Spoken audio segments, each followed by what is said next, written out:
Dans une interview exclusive avec Maestro A, Bob Arum, promoteur vétéran et cerveau derrière Top Rank, a livré une analyse franche de cette défaite. Selon lui, Anderson n'était tout simplement pas prêt pour affronter un combattant du calibre de Bacol. Boxing One. Jared Anderson, un jeune prodige invaincu chez les poids lourds, avait un parcours impressionnant. 16 victoires, 14 par KO, mais lors de la Riyadh Season, sa trajectoire s'est brutalement arrêtée. Martin Bacol, un adversaire redoutable, l'a fait chuter lourdement, remettant en question son ascension fulgurante.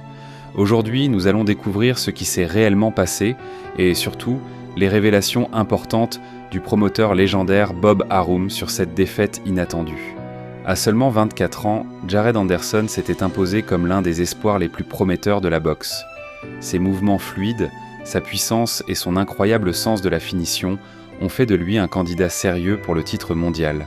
Mais dans la boxe, une seule erreur peut tout changer.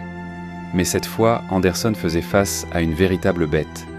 Martin Bacol, avec sa puissance brute et sa résistance incroyable, a prouvé qu'il était un défi d'une autre dimension. Dès le premier round, Bacol frappe fort, envoyant Anderson au tapis. Ce n'était que le début d'une longue descente pour l'Américain. Au 5e round, après 2 autres knockdowns, l'arbitre décide de stopper le combat. Un choc pour Anderson et pour ses fans. Dans une interview exclusive avec Maestro A, Bob Arum, promoteur vétéran et cerveau derrière Top Rank, a livré une analyse franche de cette défaite.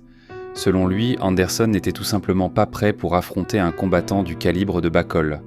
C'est ce qui arrive, explique Arum, lorsqu'un boxeur accepte une offre d'un autre promoteur sans une préparation adéquate. Arum, fort de ses décennies d'expérience dans la promotion des plus grands, a révélé que jamais il n'aurait opposé Anderson à Bacol à ce stade de sa carrière. « Nous ne l'aurions jamais mis contre Bacol », dit-il. Selon Arum, Bacol est un combattant trop coriace, doté d'une puissance explosive et d'une capacité à encaisser les coups qui rend impossible une victoire par simple domination.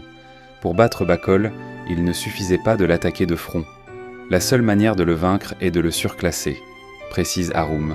Anderson, bien qu'impressionnant techniquement, n'avait pas encore acquis l'expérience nécessaire pour esquiver, bouger et éviter la puissance brute de Bacol.